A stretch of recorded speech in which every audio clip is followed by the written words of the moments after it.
when Tucker Carlson went to Moscow to interview Putin. Putin spent 30 minutes lecturing him on history, right? And he was proving to us through Tucker that Russia has the rights to own Ukraine. Ukraine never existed as a nation, never existed as a state. What this illustrates is that he's been thinking about this whole situation for a long, long time. He's made his mind. So within his delusion, this whole thing makes logical sense.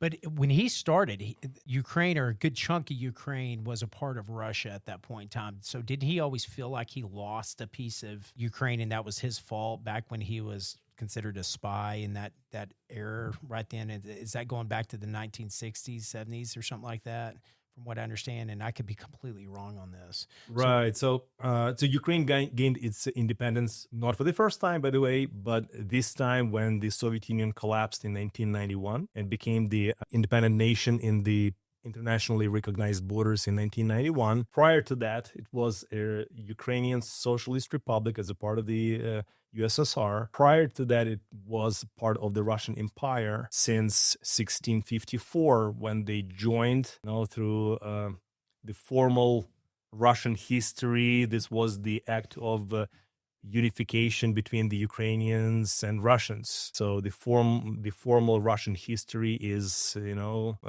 Ukraine is part of Russia. Many ways to dissect this. So this is his logic, right? So Ukraine used to be part of Russia. We need to bring it back. There is Russian history which they try to root back to the old Slavic state, which now we call the Kievan Rus, Kievska Rus, with the center in Kiev, which is the current capital of Ukraine. So they put together this whole mythology, historical mythology, that the Russians, Ukrainians, and Belarusians all stem from that old Slavic state and are all the same people.